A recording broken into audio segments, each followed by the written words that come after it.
கர்த்தரும் அருமை இரட்சகருமாய் இயேசு கிறிஸ்துவின் ஈடு இனித்த நாமத்தினாலே உங்கள் யாவருக்கும் என் அன்பின் வாழ்த்து தெரிவித்துள்ளேன். தேவன் அருளிய அப்போ மினிஸ்ட்ரி மூலியமாக உங்களோடு சந்திப்பதில் மிகுந்த மகிழ்ச்சி அடைகிறேன். அதிகால வேளையிலே அபிஷேகங்களை பெற்றுக்கொள்ள, தேவனுடைய கிருபை பெற்றுக்கொள்ள புதிய நாளுக்காக நாம் ஜெபிக்கிறோம். இந்த நாளிலும் தலைப்பு என்ன அப்படின்னா, பரிசுத்த ஆவியானவர் நமக்குள் இருக்கிறார் என்பதை எப்படி கண்டுபிடிப்பது? பரிசுத்த ஆவியானவர் நமக்குள் இருக்கிறார் என்பதை எப்படி கண்டுபிடிப்பது? உங்க வீட்டில் ஒரு டைரி இருந்தால் எடுத்து எழுதி வைத்துக் கொள்ளலாம். முதலாவது, இயேசு சொல்கிறார், மனம் திரும்புங்கள், பரலோக ராஜ்யம் சமீபமாய் இருக்கிறது. புதிய ஏற்பாட்டிலே மத்தேயு சுவிசேஷம் 3ஆம் அதிகாரம் 11ஆம் வசனத்திலே, மனம் திரும்பலுக்கென்று நான் ஜலத்தினால் உங்களுக்கு ஞானஸ்தானம் கொடுக்கிறேன், எனக்கு பின் வருகிறவரோ என்னிலும் வல்லவராயிருக்கிறார், அவருடைய பாதரட்சைகளை சுமக்கிறதற்கு நான் பாத்திரன் அல்ல, அவர் பரிசுத்த ஆவியினாலும் அக்கினியினாலும் உங்களுக்கு ஞானஸ்தானம் கொடுப்பார். அவர் பரிசுத்த ஆவியினாலும் அக்கினியினாலும் உங்களுக்கு ஞானஸ்தானம் கொடுப்பார். புதிய ஏற்பாட்டிலே நமக்கு மிக பெரிய ஒரு கிருபை என்ன தெரியுமா? பரிசுத்த ஆவியினாலும் அக்கினியினாலும் அபிஷேகம். அந்த அபிஷேகத்தை பெற்றுக்கொள்ளணும் அப்படின்னா, அப்போஸ்தலர் 2ஆம் அதிகாரம் 38ஆம் வசனத்திலே பேதுரு அவர்களை நோக்கி, நீங்கள் மனம் திரும்பி ஒவ்வொருவரும் பாவ மன்னிப்புக்கென்று இயேசு கிறிஸ்துவின் நாமத்தினாலே ஞானஸ்தானம் பெற்றுக்கொள்ளுங்கள், அப்பொழுது பரிசுத்தாவின் வரத்தை பெறுவீர்கள். பரிசுத்தாவின் வரத்தை பெறுவீர்கள். எப்பொழுது? மனம் திரும்பி ஒவ்வொருவரும் பாவ மன்னிப்புக்கென்று இயேசு கிறிஸ்துவின் நாமத்தினாலே ஞானஸ்தானம் பெற்றுக்கொள்ளுங்கள். நமக்குள்ளே பரிசுத்த ஆவியார் இருக்க வேண்டும் என்றால், மனம் திரும்பி பாவ மன்னிப்புக்கென்று இயேசு கிறிஸ்துவின் நாமத்தினாலே ஞானஸ்தானம் பெற்றுக்கொள்ள வேண்டும். மத்தேயு சுவிசேஷம் 28ஆம் அதிகாரம் 19ஆம் வசனத்திலே, நீங்கள் புறப்பட்டு போய் சகல ஜாதிகளையும் சீசராக்கி பிதா குமாரன் பரிசுத்தாவின் நாமத்தினாலே அவர்களுக்கு ஞானஸ்தானம் கொடுத்து என்று நாம் அந்த வேத பகுதியிலே வாசிக்கிறோம். கர்த்தருடைய பிள்ளைகள் என்ன யோசிக்கணும் அப்படின்னா, எல்லாரும் ஞானஸ்தானம் எடுத்தாச்சா? அது ஒரு முக்கியமான ஒரு பாயிண்ட். ஏன்னா பிதா குமாரன் பரிசுத்தாவின் நாமத்தினாலே அவர்களுக்கு ஞானஸ்தானம் கொடுத்து, அப்ப எல்லாருமே ஞானஸ்தானம் எடுத்திருக்கணும். இந்த செய்தி யாரெல்லாம் கர்த்தருடைய பிள்ளைகள் கேட்குறீங்களோ எல்லாரும் ஞானஸ்தானம் பெற்றுக்கொள்ளணும். பரிசுத்த ஆவியானவர் நமக்குள் இருக்கிறார் என்பதை எப்படி கண்டுபிடிப்பது? இன்னைக்குள்ள தலைப்பு என்ன அப்படின்னா, பரிசுத்த ஆவியானவர் நமக்குள் இருக்கிறார் என்பதை எப்படி கண்டுபிடிப்பது? எபேசியர் 1ஆம் அதிகாரம் 13ஆம் வசனத்திலே, நீங்களும் உங்கள் ரட்சிப்பின் சுவிசேஷமாகிய சத்திய வசனத்தை கேட்டு விசுவாசிகளான போது, யாரெல்லாம் இயேசு கிறிஸ்துவை சொந்த இரட்சகராய் ஏற்றுக்கொண்டு சத்திய வசனத்தை கேட்டு விசுவாசிகளாய் யாரெல்லாம் இணைந்திருக்கிறீங்களோ, வாக்குத்தத்தம் பண்ணப்பட்ட பரிசுத்த ஆவியால் அவருக்குள் முத்திரை போடப்பட்டிருக்கிறீர்கள். முத்திரை போடப்பட்டீர்கள். பரிசுத்த ஆவியால் அவருக்குள், இயேசு கிறிஸ்துக்குள், அவருக்குள் முத்திரை போடப்பட்டீர்கள். இயேசு கிறிஸ்து யாரெல்லாம் சொந்த இரட்சகராய் ஏற்றுக்கொண்டீங்களோ அவர்கள் எல்லாருக்கும் ஒரு கிஃப்ட். நீங்களும் உங்கள் ரட்சிப்பின் சுவிசேஷமாகிய சத்திய வசனத்தை கேட்டு விசுவாசிகளான போது வாக்குத்தத்தம் பண்ணப்பட்ட பரிசுத்த ஆவியால் அவருக்குள் முத்திரை போடப்பட்டீர்கள். ஹல்லேலூயா. 2 கொரிந்தியர் 1ஆம் அதிகாரம் 22ஆம் வசனத்திலே, அவர் நம்மை முத்தரித்து நம்முடைய இருதயங்களில் ஆவி என்னும் அச்சாரத்தையும் கொடுத்திருக்கிறார். புதிய ஏற்பாட்டிலே 2 கொரிந்தியர் 1ஆம் அதிகாரம் 22ஆம் வசனம், அவர் நம்மை முத்தரித்து நம்முடைய இருதயங்களில் ஆவி என்னும் அச்சாரத்தையும் கொடுத்திருக்கிறார். நம்முடைய இருதயத்துக்குள்ளே ஆவியானவர் வந்துவிட்டார். நம்முடைய இருதயத்துக்குள்ளே ஆவி என்னும் அச்சாரத்தையும், அந்த நம்பிக்கை, நமக்குள்ள பரிசுத்த ஆவியானவர் வரும்போது முத்திரை போடப்பட்டு இருக்கிறோம். அவர் நம்மை முத்தரித்து நம்ம அவருக்காக வேறு விரிக்கப்பட்ட ஜனம். 1 கொரிந்தியர் 6ஆம் அதிகாரம் 19-20 ஆகிய வசனங்களிலே, உங்கள் சரீரமானது நீங்கள் தேவனாலே பெற்றும் உங்களில் தங்கியும் இருக்கிற பரிசுத்த ஆவியினுடைய ஆலயமா இருக்கிறது என்று நீங்கள் உங்களுடையவர்கள் அல்லவென்று அறியீர்களா? உங்கள் சரீரமானது நீங்கள் தேவனாலே பெற்றும் உங்களில் தங்கியும் இருக்கிற பரிசுத்த ஆவியினுடைய ஆலயமா இருக்கிறது என்றும் நீங்கள் உங்களுடையவர்கள் அல்லவென்றும் அறியீர்களா? கிரயத்துக்கு கொல்லப்பட்டீர்கள் என்று எழுதப்பட்டிருக்கு. இயேசு கிறிஸ்து இரத்தத்தினாலே நம்மளை விலை கொடுத்து வாங்கி இருக்கிறார். கிரயத்துக்கு கொல்லப்பட்டீர்களே, ஆகையால் தேவனுக்கு உடையவளாகிய உங்கள் சரீரத்தினாலும் உங்கள் ஆவியினாலும் தேவனை மகிமைப்படுத்துங்கள். தேவனுக்கு உடையவர்களாகிய உங்கள் சரீரத்தினாலும் உங்கள் ஆவியினாலும் தேவனை மகிமைப்படுத்துங்கள். இந்த பூமியிலே யாரெல்லாம் இயேசு கிறிஸ்து ராஜா சொந்த இரட்சகரா ஏற்றுக்கொண்டு ரட்சிக்கப்பட்ட அனுபவத்துல யாரெல்லாம் இருக்கிறீங்களோ, சரீரத்தினாலும் ஆவியினாலும் தேவனை மகிமைப்படுத்துங்கள்.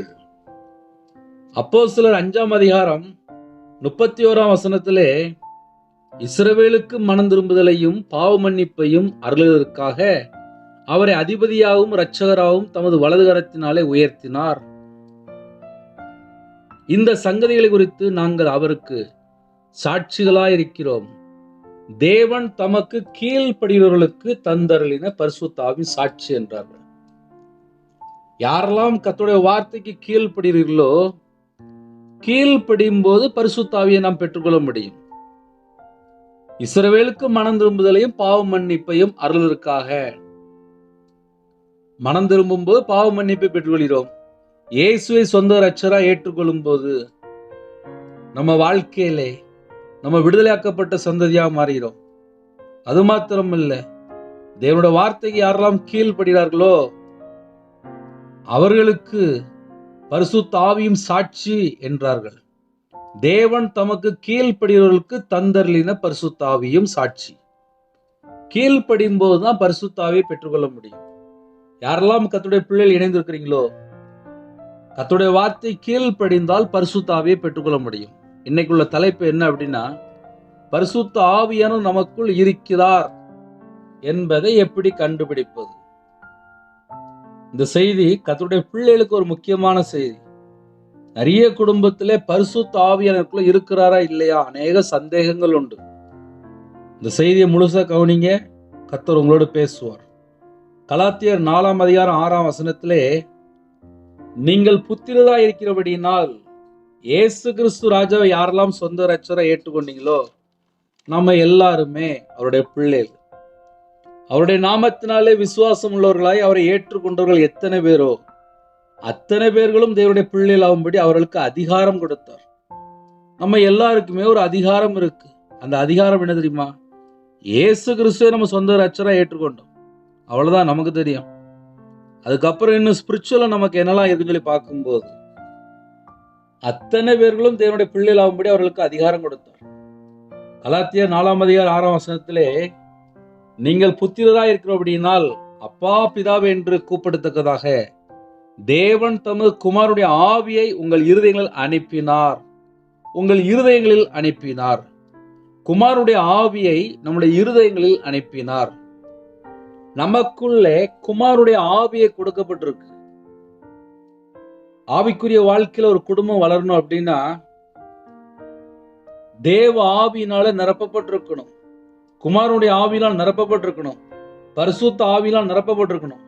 ரோமர் 8ஆம் அதிகாரம் 15ஆம் வசனத்திலே, அந்தபடி திரும்பவும் பயப்படுவதற்கு நீங்கள் அடிமைத்தனத்தின் ஆவியை பெறாமல் அப்பா பிதாவென்று கூப்பிட பண்ணுகிற புத்திர சுகாரத்தின் ஆவியை பெற்றீர்கள். இன்னைக்கு யாரெல்லாம் இணைந்திருக்கிறீங்களோ அவர் அப்பா பிதாவென்று நம்ம கூப்பிடுறோம். எப்படி கூப்பிடுறோம்? கலாத்தியர் 4:6 படி குமாரனுடைய ஆவியை நம்ம இருதயங்களில் அனுப்பினார். திரும்பவும் பயப்படுவதற்கு நீங்கள் அடிமைத்தனத்தின் ஆவியை பெறாமல், பழைய பாவ வாழ்க்கையோ இல்ல பயமோ, இல்ல எந்த ஒரு அடிமையோ, அப்படிப்பட்ட ஆவியை நாம் பெறவில்லை. அதற்கு பதிலாக இயேசு கிறிஸ்து ஒரு மனுஷன் சொந்த ரட்சகரா ஏற்றுக்கொள்ளும் போது பாவத்திலிருந்து விடுதலை, அக்கிரமத்திலிருந்து விடுதலை, தலைமுறை சாபத்திலிருந்து விடுதலை, எந்தெந்த பாவ அடிமையில் இருக்கிறாங்களோ அதிலிருந்து எல்லாவற்றிலும் விடுதலையாக்கப்பட்ட சந்ததியா நம்ம இந்த பூமியில வாழ்றோம். திரும்பவும் பயப்படுவதற்கு நீங்கள் அடிமைத்தனத்தின் ஆவியை பெறாமல் அப்பா பிதாவென்று கூப்பிட பண்ணுகிற புத்திர சுகாரத்தின் ஆவியை பெற்றீர்கள். அப்ப நமக்கு அப்பா பிதாவே என்று கூப்பிட பண்ணுகிற புத்திர சுகாரத்தின் ஆவியை நமக்கு தந்திருக்கிறார். தீத்து 3ஆம் அதிகாரம் 7ஆம் வசனத்திலே அவர் நமது இரட்சகராய் இயேசு கிறிஸ்து மூலமாய் அந்த பரிசுத்த ஆவியை நம்மேல் சம்பூர்ணமாய் பொழுந்தருளினார். பரிசுத்த ஆவியை நம்ம மேல ஊற்றிட்டாராம். அதனால கர்த்தருடைய பிள்ளைகள் பரிசுத்த ஆவியினால் நிரப்பப்பட்டிருக்கும் போது அவனுடைய வாழ்க்கை வித்தியாசமா இருக்கும். ஆவிக்குரிய வாழ்க்கையில பல மடங்கு வளர முடியும். யாரெல்லாம் இந்த செய்தி கேட்கறீங்களோ மறுபடியும் கூட முதல்ல இருந்து கேளுங்க. ஏன்னா வசனம் நிறைய இருக்கு. ஒருவேளை எனக்கு புரியல பிரதர் அப்படின்னா மறுபடியும் முதல்ல இருந்து கேளுங்க, தப்பு இல்லை. பரிசுத்த ஆவியானவர் எப்படி நமக்குள்ளே செயல்படுகிறார், அது ஒரு முக்கியமான பாயிண்ட். நமக்குள்ளே பரிசுத்த ஆவியார் எப்படி செயல்படுகிறார் அதையும் கண்டுபிடித்தால் இன்னும் உங்களுக்கு ஆவிக்குரிய வாழ்க்கையில வளர்க்க ஈஸியா இருக்கும். 2 தீமோத்தேயு 1ஆம் அதிகாரம் 7ஆம் வசனத்திலே தேவன் நமக்கு பயமுள்ள ஆவியை கொடாமல் பலமும் அன்பும் தெளிந்த புத்தியும் உள்ள ஆவியை கொடுத்திருக்கிறார். தேவன் நமக்கு பயமுள்ள ஆவியை கொடாமல் பயப்பட வேண்டிய அவசியம் இல்லை. கர்த்தருடைய பிள்ளைகள், ரட்சிக்கப்பட்ட பிள்ளைகள், மனம் திரும்பி பாவ மன்னிப்பை ஏற்றுக்கொண்ட பிள்ளைகள், இயேசு கிறிஸ்து இரத்தத்தினாலே கழுவப்பட்ட பிள்ளைகள், பரிசுத்த ஆவியினால் முத்திரை போடப்பட்ட பிள்ளைகள், குமாரனுடைய ஆவியை பெற்றுக்கொண்ட பிள்ளைகள், யாரெல்லாம் இணைந்திருக்கிறீங்களோ தேவன் நமக்கு பயமுள்ள ஆவியை கொடாமல் பலமும் அன்பும் தெளிந்த புத்தியுள்ள ஆவியை கொடுத்திருக்கிறார். நமக்கு ஒரு தெளிந்த புத்தி இருக்கு. நம்ம நித்திய ஜீவனுக்கு போகணும். நமக்குள்ளே அன்பின் அபிஷேகத்தினால் நிரப்பி இருக்கிறார். ரோமர் 5:5 நமக்கு அருளப்பட்ட பரிசுத்த ஆவியினாலே தேவ அன்பு நம்முடைய இருதயங்களில் ஊற்றப்பட்டிருக்கிறபடியால் அந்த நம்பிக்கை நம்மை வெட்கப்படுத்தாது.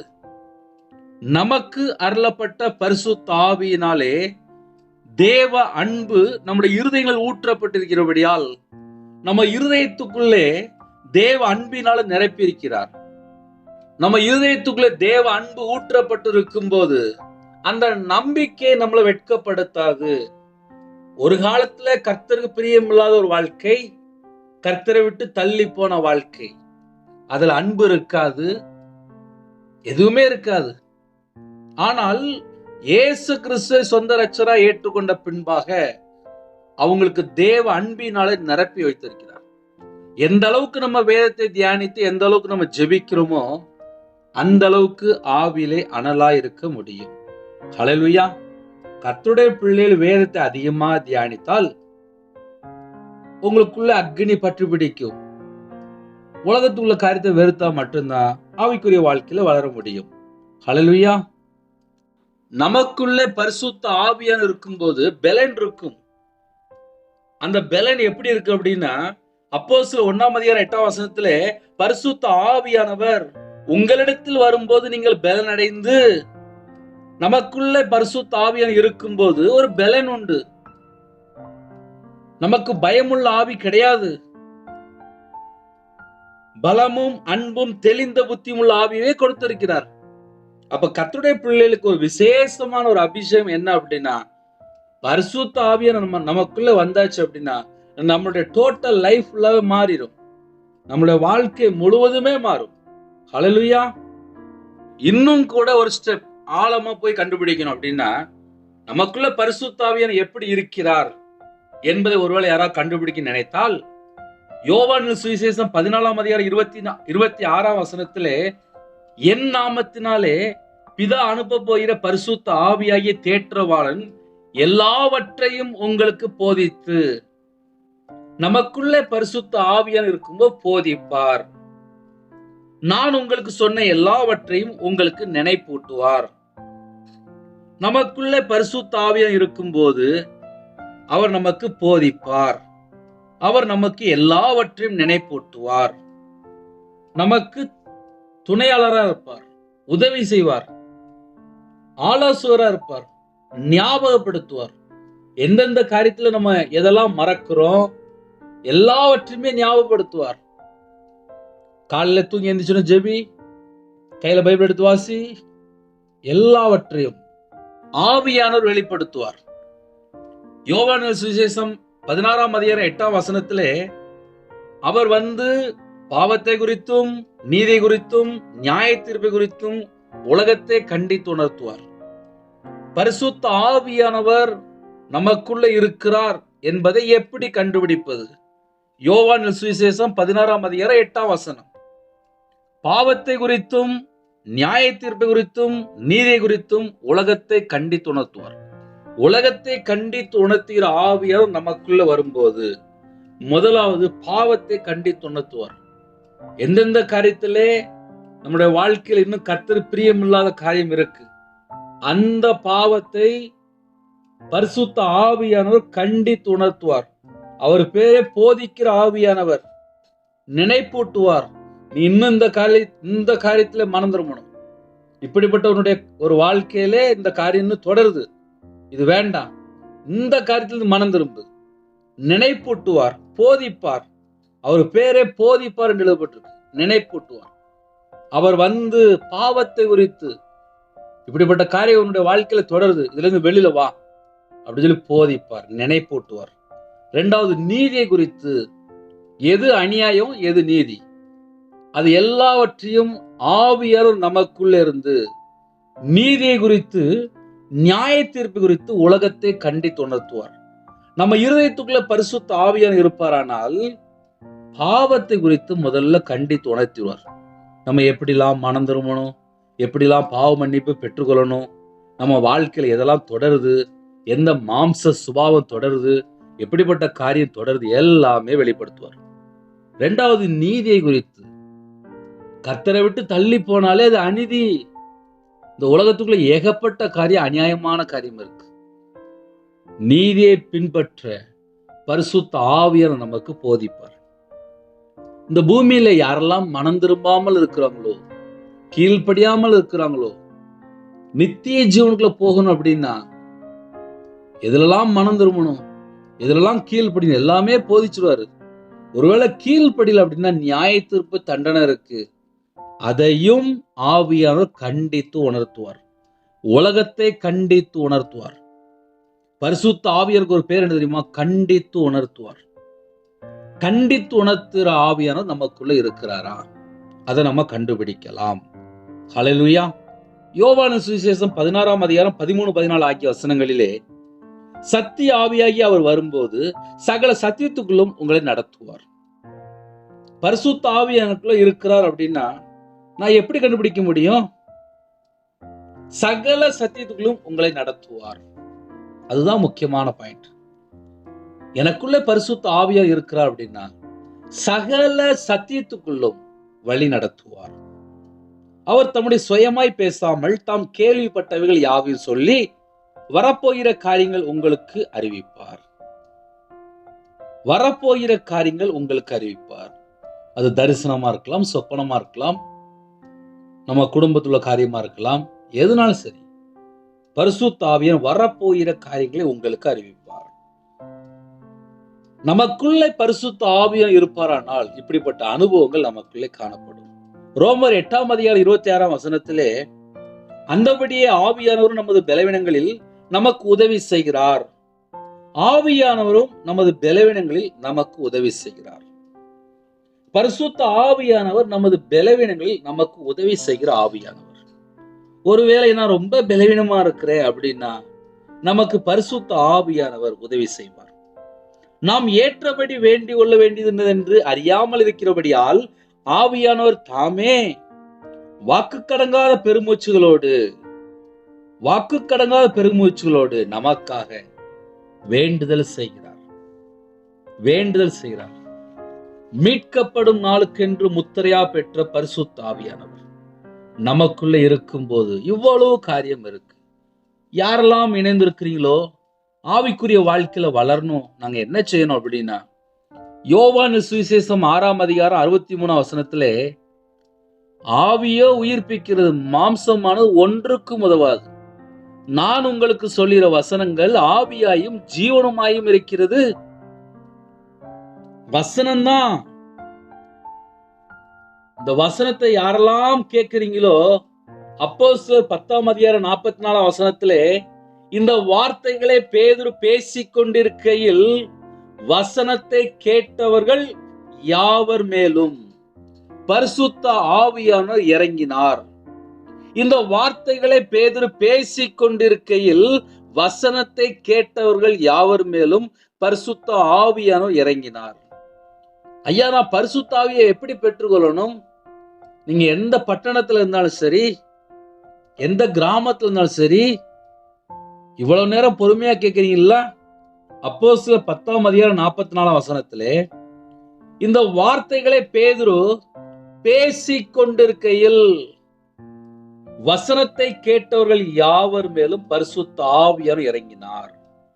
விசுவாசத்தோடு யாரெல்லாம் இவ்வளவு நேரம் கேட்கிறீங்களோ, பரிசுத்த ஆவியார் உங்க மேல இறங்கி கொண்டிருக்கிறார்.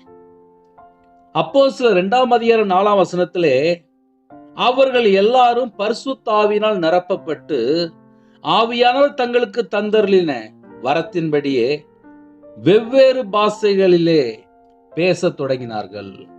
ஒருவேளை அந்நிய பாஷை பேசணும் அப்படின்னு சொல்லி யாராவது இணைந்திருந்தால், பரிசுத்த ஆவியினால் நிரப்பப்படும் போது ஆவியானவர் தங்களுக்கு தந்தருளின வரத்தின்படியே வெவ்வேறு பாஷைகளிலே பேசத் தொடங்கினார்கள்.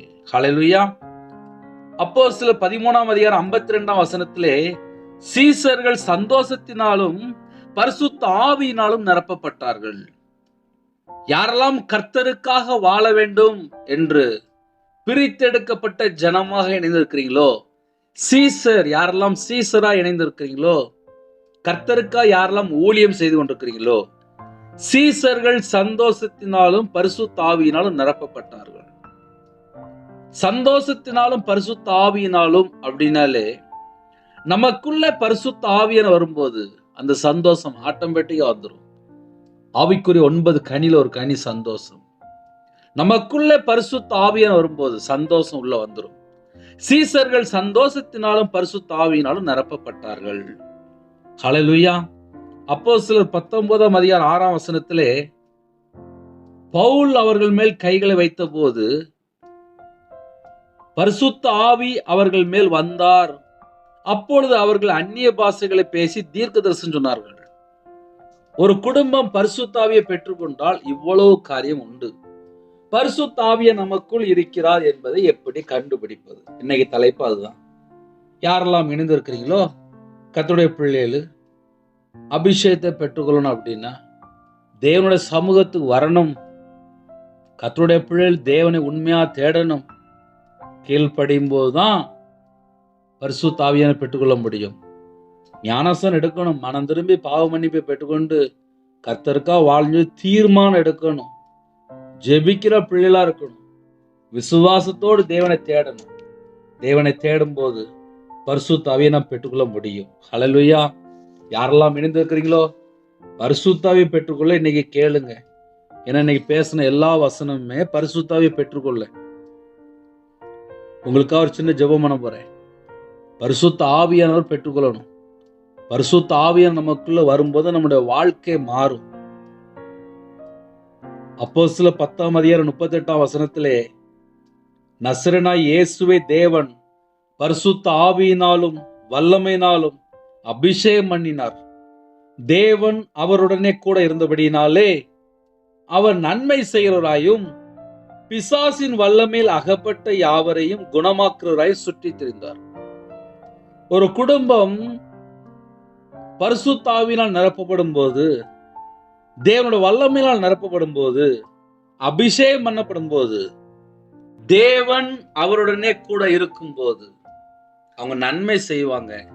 பிசாசின் வல்லமையில் அகப்பட்ட யாவரை குணமாக்குவாங்க. இயேசு கிறிஸ்து, நசரேயனாகிய இயேசு கிறிஸ்து தேவன் பரிசுத்த ஆவியினாலும் வல்லமையினாலும் அபிஷேகம் பண்ணினார். தேவன் அவருடனே கூட இருந்தபடினாலே அவர் நன்மை செய்கிறவராயும் பிசாசின் வல்லமேல் அகப்பட்ட யாவரையும் குணமாக்குறவராயும் சுற்றி திரிந்தார். அப்ப கர்த்தருடைய பிள்ளைகள் அபிஷேகத்தை பெற்றுக்கொள்ளணும் அப்படின்னா, பரிசுத்தாவே பெற்றுக்கொள்ளணும் அப்படின்னா, எந்த அளவுக்கு கர்த்தருடைய பிள்ளைகள் என்னுடைய சமூகத்துல காத்திருக்கிற பிள்ளைகளா இருக்கணும். காத்திருக்கும் போது கண்டிப்பா எல்லாரையும் பரிசுத்தாவிலாம் நிரப்புவார். இன்னைக்கு யாரெல்லாம் கர்த்தருடைய வார்த்தையை கேட்டீங்களோ, அப்போஸ்தலர் 10:44 இந்த வார்த்தைகளை பேதுரு பேசிக் கொண்டிருக்கையில் வசனத்தை கேட்டவர்கள் யாவர் மேலும் பரிசுத்த ஆவியான் இறங்கினார். ஆமென், ஹல்லேலூயா. அப்படியே இருக்கிற இடத்துல கண்களை மூடி நாம் ஜெபம் செய்வோம். கிருபை மகிமை அந்த பரிசுத்தமுள்ள நல்ல பிதாவே, நன்றியோடு துதிக்கிறோம் செய்கிறோம்ப்பா. இந்த நாளிலும் பரிசுத்த ஆவியானவர் எங்களுக்குள் எப்படிலாம் செயல்படுறீங்க என்பதை நாங்கள் தியானித்தோம். நன்றிப்பா, நன்றிப்பா. பரிசுத்த ஆவியானவரே அழைக்கிறோம், எங்களுக்குள்ளே வாங்கப்பா.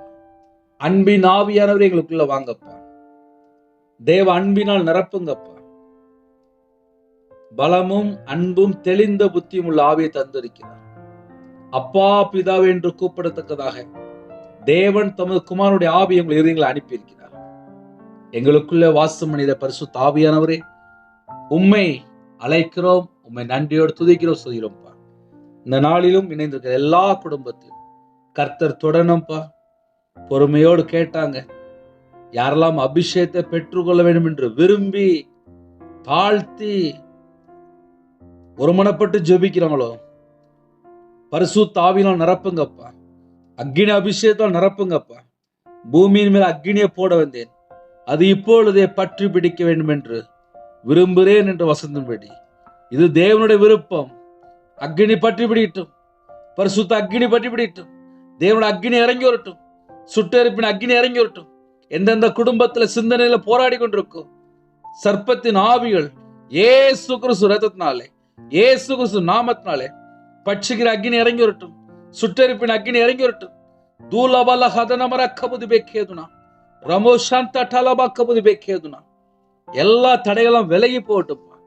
இயேசு கிறிஸ்து ரத்தத்தினாலே, இயேசு கிறிஸ்து நாமத்தினாலே எல்லா கிரியிலும் அழிக்கப்படட்டும், எல்லா கிரியிலும் அழிக்கப்படட்டும். இயேசு கிறிஸ்து ரத்தத்தினாலே, இயேசு கிறிஸ்து நாமத்தினாலே எல்லா தந்திரமா கிரீஸ்வர எல்லா ஆவியெல்லாம் இயேசு கிறிஸ்து நாமத்தை சுட்டெரிப்படு ராஜா. எந்தெந்த குடும்பத்துக்கு விரோதமாக பொல்லாத ஆவிகள், தந்திரமான ஆவிகள், வஞ்சிக்கிற ஆவிகள், அசுத்த ஆவிகள், எல்லா பொல்லாத கிரியெல்லாம் இயேசு கிறிஸ்து ரத்தத்தினாலே, இயேசு கிறிஸ்து நாமத்தை சுட்டெரிக்கப்பட்டு, இயேசு கிறிஸ்து ரத்தத்தினாலே, இயேசு கிறிஸ்து நாமத்தை சுட்டெரிக்கப்பட்டு, இயேசு கிறிஸ்து ரத்தத்தினாலே, இயேசு கிறிஸ்து நாமத்தினாலே எரிந்தெறிந்து சாம்பலாட்டு, இயேசு கிறிஸ்து நாமத்தை எரியப்பட்டு. எல்லா தந்திரமான பொல்லாத ஆவிகள் இயேசு கிறிஸ்து நாமத்தை எரியப்பட்டும், இன்னுமா எரியப்பட்டும், இன்னுமா எரியப்பட்டும், இன்னுமா எரிந்தெறிந்து சாம்பலாட்டும். இயேசு கிறிஸ்து நாமத்தினாலே எரிந்தெறிந்து சாம்பலாட்டும். இயேசு கிறிஸ்து நாமத்தினாலே சுட்டெரிக்கப்பட்டு ராஜா. உம்முடைய பாதத்தில் அர்ப்பணிக்கிறோம். கர்த்தர் கிருபையா மனம் வருங்க. ஒவ்வொரு குடும்பத்தையும் கர்த்தர் தொடுங்க. உங்க நாமம் மகிமைப்படட்டும். உம்முடைய கரத்தில் அர்ப்பணிக்கிறோம். எல்லா குறைகள் குற்றம் எல்லாவற்றையும் கர்த்தர் மன்னித்து ஒவ்வொரு குடும்பத்தையும் கர்த்தர் பரிசுத்தப்படுத்தி உம்முடைய ரத்தத்தினால கழுவி தீர்காயுசு தந்து ஒவ்வொரு குடும்பத்துக்கும் அவங்களுடைய இதயத்துக்குள்ள தேவ சமாதானத்தால் நிரப்பி எல்லா குடும்பத்தையும் கர்த்தர் கரந்தொட்டு ஆசிரிங்க. இணைந்துகிற குடும்பங்கள் சமாதானத்தோடு வாழ கர்த்தர் கிருபை செய்யுங்க. தரித்திரம், பஞ்சம், கஷ்டம் எல்லா உபத்திரத்துல மாற்றி ஆசிரிங்க. பலவீனப்படுத்துற ஆவியில் அழிக்கப்பட்டு ராஜா. ஒவ்வொரு குடும்பத்தையும் சுத்திகரிங்க. உங்களுடைய தலைமுறை கரத்தினால தொட்டு ஒவ்வொரு குடும்பத்தையும் சுகமாக்கித்தாங்க, குணமாக்கித்தாங்க. எல்லா பலவீனத்திலும் நீக்கி பரிபூர்ணமா சுகம் தாங்க. எந்தெந்த நோயினால பாதிக்கப்படுதாங்களோ கர்த்தருடைய கரம் பிள்ளைகள் தொடட்டும்பா, தொட்டு சுகமாக்கித்தாங்க. திருமண நாள், விசேஷமா பிறந்த நாள் யாரெல்லாம் கொண்டாடுறாங்களோ கர்த்தர் இந்த வருஷத்துல பிள்ளைகளோட மன விருப்பத்தை நிறைவேற்றி ஆசுறீங்க. இணைந்திருக்க எல்லா குடும்பத்தையும் ஆசுறீங்க. இன்னைக்கு உள்ள தேவைகள் எல்லாவற்றுக்கும் சந்திங்க. அப்பிரோஜனமான ஊழியக்காரம்பா, கர்த்தருடைய பாத பிள்ளைகளை அர்ப்பணிக்கிறோம். இணைந்திருக்கிற எல்லா குடும்பத்தையும் உங்களோட ரத்த கோட்டைகளை வேலடைங்க. வானத்துக்கும் பூமிக்கும் சகல அதிகாரம் உள்ள கர்த்தருடைய நாமத்துக்குள்ளே எங்க எல்லாருடைய ஆவி, ஆத்துமா, சரீரம், சிந்தனை எல்லாவற்றையும் அர்ப்பணிக்கிறோம். கர்த்தர் பொறுப்படுத்துங்க. துதி கன மகிமை எல்லாம் ஒருவருக்கே செலுத்திடும். இயேசு கிறிஸ்து பிதாவே, ஆமென். தேவனுக்கே மகிமை உண்டாதாக. கர்த்தர் தாமே உங்களையும் உங்கள் குடும்பத்தில் சகல காரியத்திலும் சம்பூர்ணமா திருப்தியாக கர்த்தர் கொடுத்து ஆசீர்வதிப்பாராக. ஆமீன். கர்த்தராகிய இயேசுவின் கிருபையும் பிதாவாகிய அன்பும் பரிசுத்தருடைய ஐக்கியமும் இப்பொழுதும் எப்பொழுது சதா காலங்களிலும் நம்மளோட இருப்பதாக. ஆமீன். God bless you.